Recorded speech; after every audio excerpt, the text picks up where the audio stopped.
Welcome to If These Heels Could Talk. I'm JoyGenea with Solutions by JoyGenea. And I'm Michelle with Bad Cat Digital. And today, I want to have a deeper conversation with you about the latest addition to your staffing.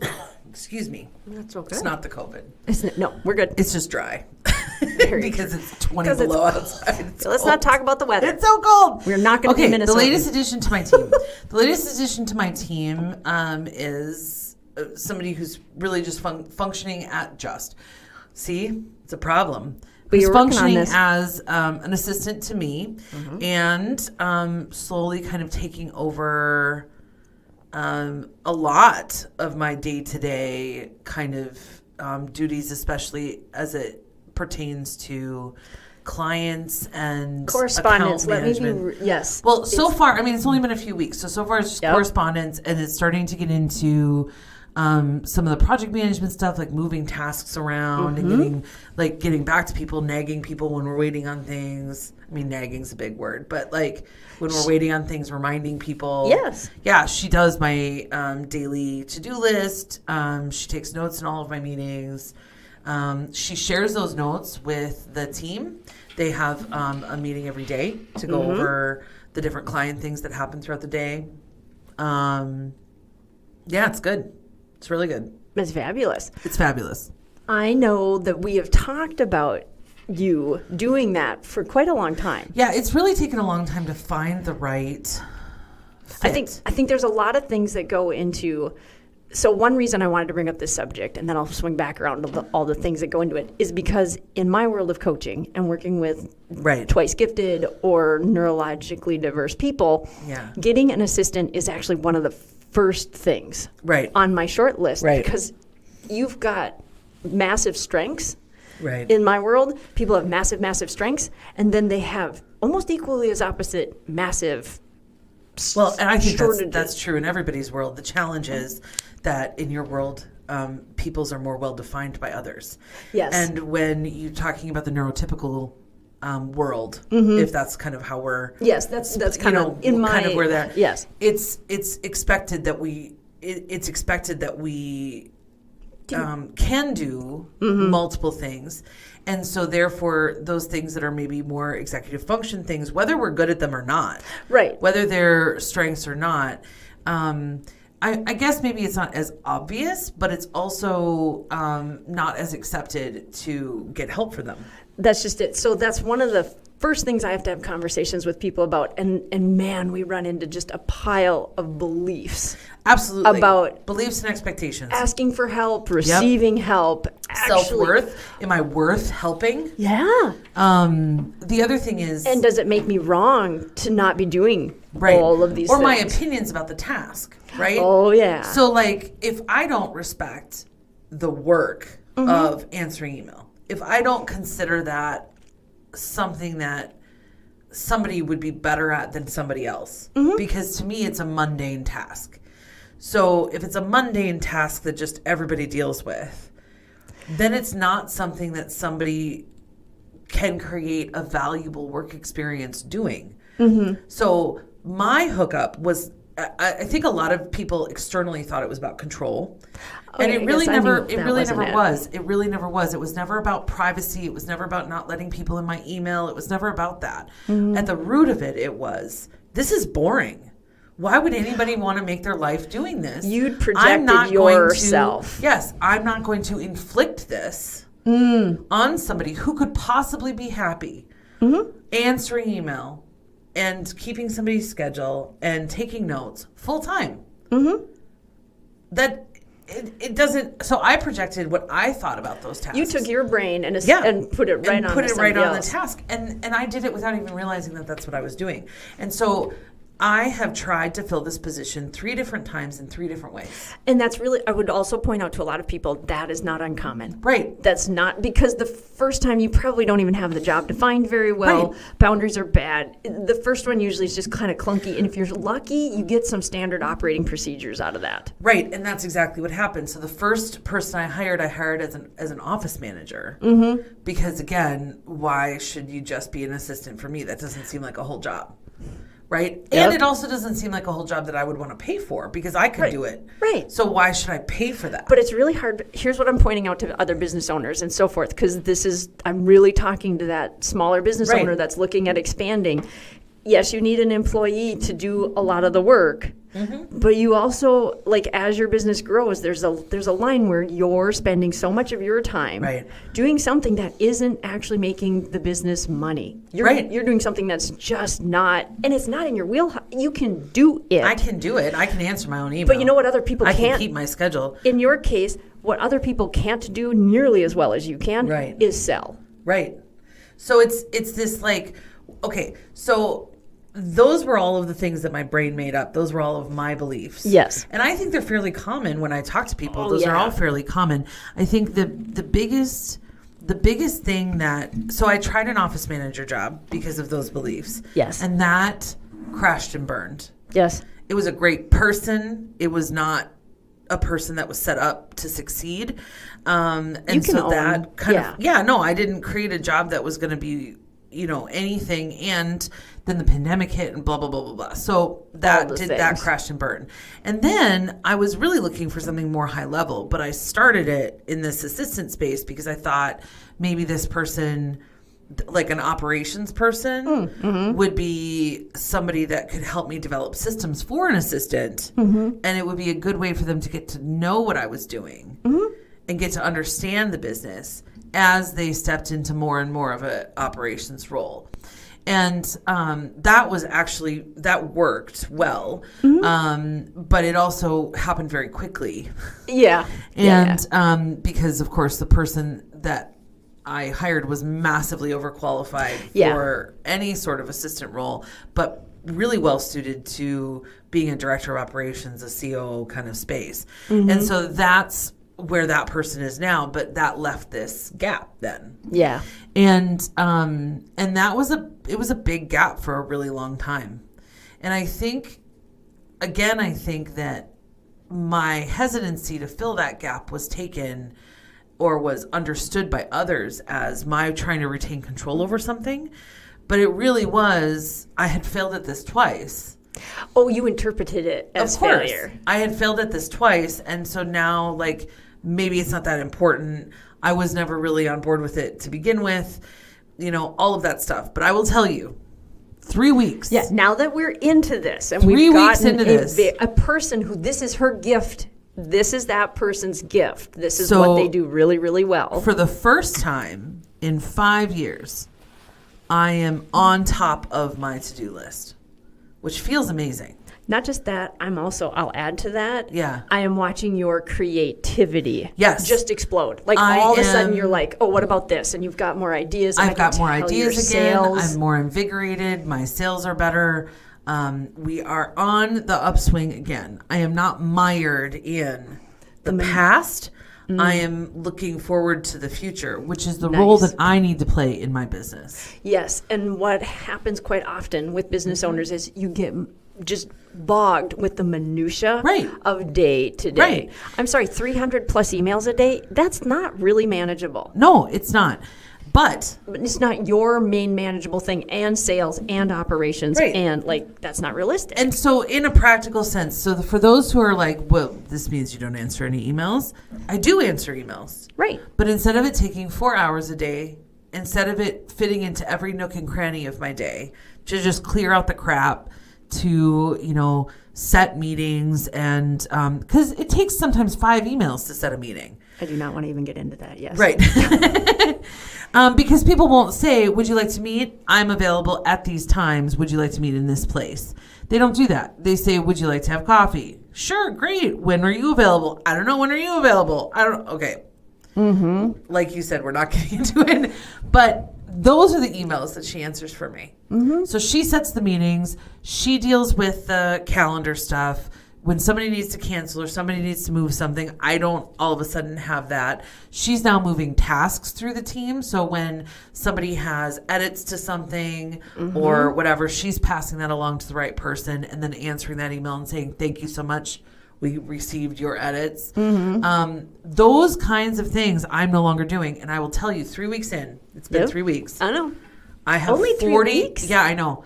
I have 40% of my day back. What's that like?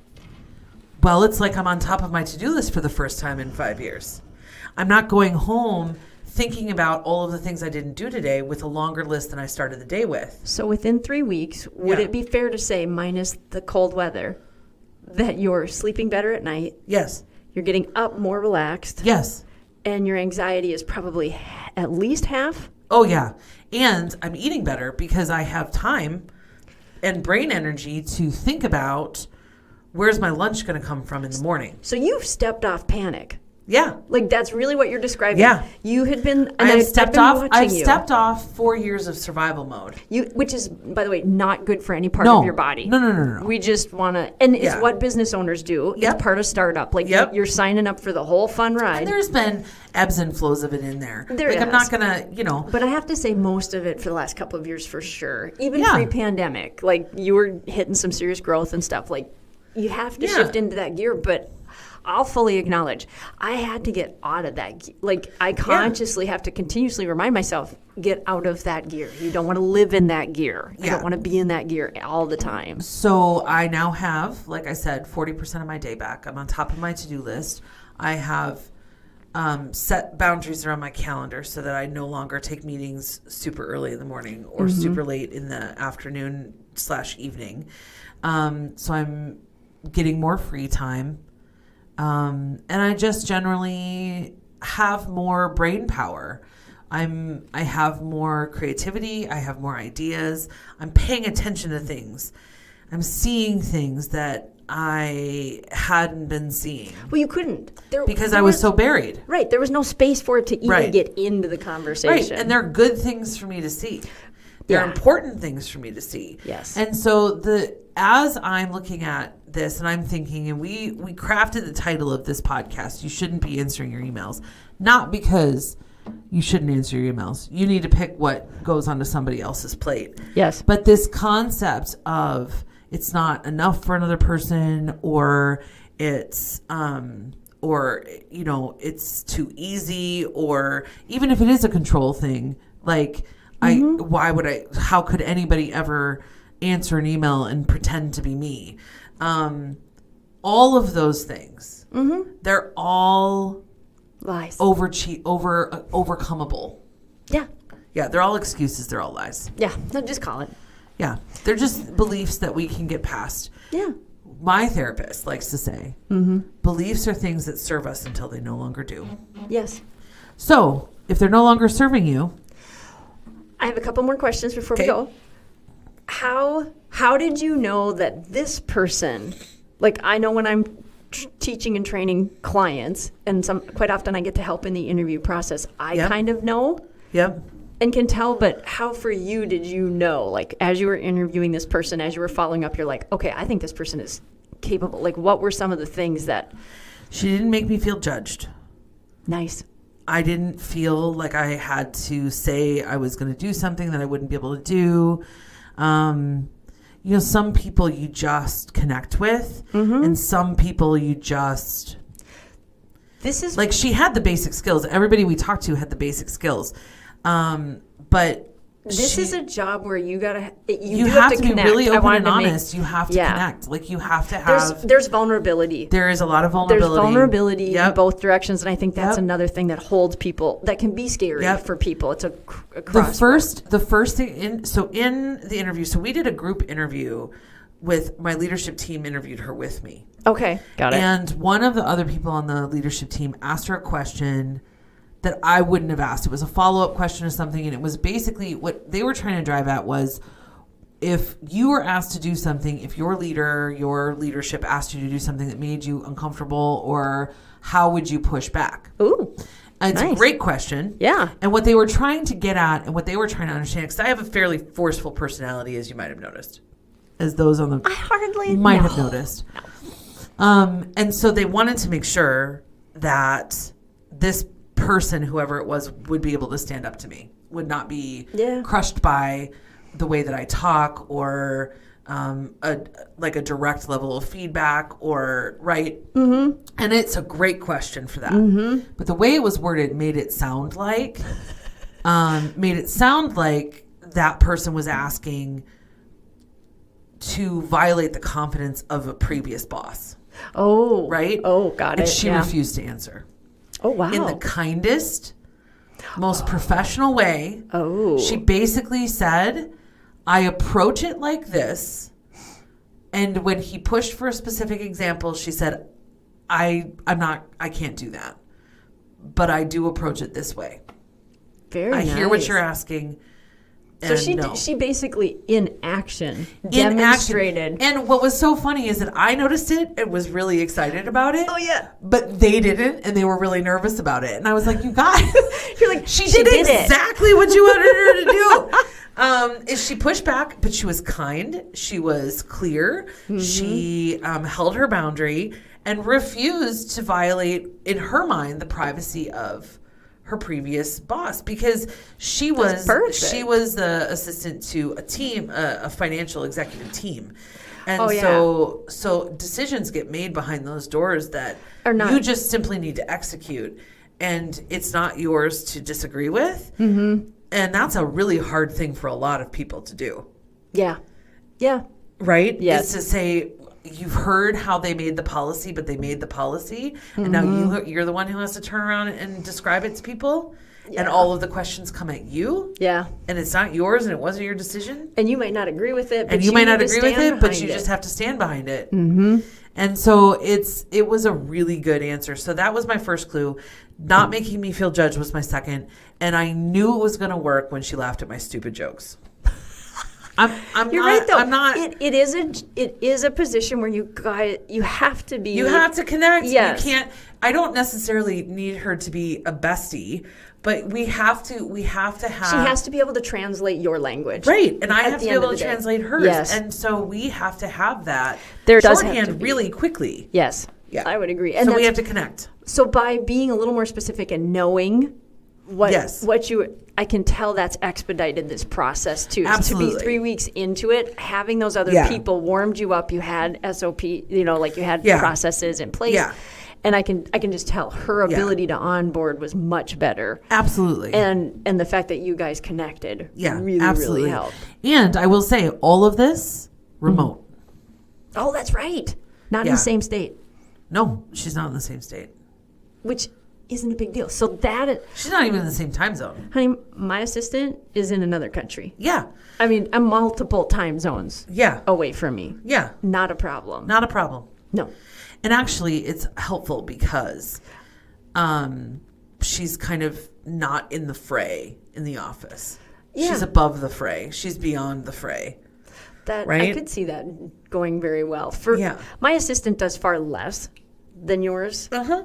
But it's still extremely helpful for me. Right. To have just, a level of watching things go through. I am a convert. I am walking around singing the praises. Mm-hmm. Every business owner I know who doesn't have an assistant, especially the ones that are slower to get back to me or, never return my emails or, deprioritize their marketing because they're trying to do that themselves, plus the sales themselves, plus deal with their own stuff themselves. No. It doesn't have to be about your dry cleaning your coffee. It doesn't have to be about what you see on TV. And you don't need to treat a person the way that people treat people in those instances. Yes. And that's where I was hung up. Oh. That's where I was hung up. I was like, I'm not that kind of person that would have somebody who runs and fetches for them. That's where I was hung up. So it even helps more that she's remote, so you don't feel that. And I'm asking real things. Like, we have real conversations about real things before anybody else on my team. We're learning how to ideate together. So before anybody else on my team, including my director of operations, hears my thoughts about something, she gets them first. She gets them in the rawest form. And then I kind of coalesce with her. Where's my art? I get to think out loud. Mm-hmm. She asks a lot of questions. It's really good. It does sound like it's a good collaborative business relationship. Yes. It is not a fetch and carry denigration, clean up after me, clean up my messes. That's not what it is. And it's what it felt like to me it was going to be. And I just thought, how horrible for that person. And I would remind people before we head off that this doesn't have to be a full-time position. No. A lot of my clients, we just get somebody part-time. Yeah. Especially when you can have a virtual assistant Right. and a remote person who Yeah. has 3 or 4 clients that they work with. Yep. Exactly. You just are part of their day and they Yep. shuffle into your stuff. And honestly, Although I would say, if you're Yeah. a business owner and you have more than, I would say, 8 employees, it is a full-time job. yes, there's a line. Yeah. There's definitely a line Yeah. where it moves into that. So if you haven't already explored the possibility of what might become freed up in your day, I always tell people you just take a sheet of paper, you fold it in half, and on one side sits all the tasks that don't exactly make you money but have to happen. Yep. That you're doing all the time as a business owner. And on the other side of the sheet is all the tasks that make you the money that maybe aren't happening half the time because you're busy over in the weeds. Yep. And that real quickly tells you what you would probably delegate out Yeah. to somebody. And is that And a by the way, job? by doing that, you literally just wrote a job description. Exactly. So you're already halfway there. Yep. And now you start to seek out. And remember, there's a lot of people leaving food service positions, leaving a variety of industries, Yeah. looking for something different, looking for more meaningful connections in smaller, different ways that have great and amazing skills. So Yes. don't ever think they're not out there. You're not going to maybe find them this second, but they're out there. Yeah. And you got to start looking. And you'll fail a couple of times because it's a Yeah. big deal and it's a hard job and it's something that, managing you need to, you need to understand where your strengths and skills and weaknesses lie so that you can find somebody that helps you. And that's an ego check. Yeah. That's all it is. It's an ego check. And it's a hard one and it's a hard look in the mirror at what you do well and what you just do. And and recognizing that your business is going to grow better and faster and more if you stick to what you do well and let other people do what you just do. Thanks for joining us. This has been If These Heels Could Talk. Please tune in next week for another version of this. Otherwise, Yeah, and check all us that out on time you save YouTube. answering your emails, you can listen to podcasts. Yay! And do some jigsaw puzzles and Okay, all those wow. little kind of things.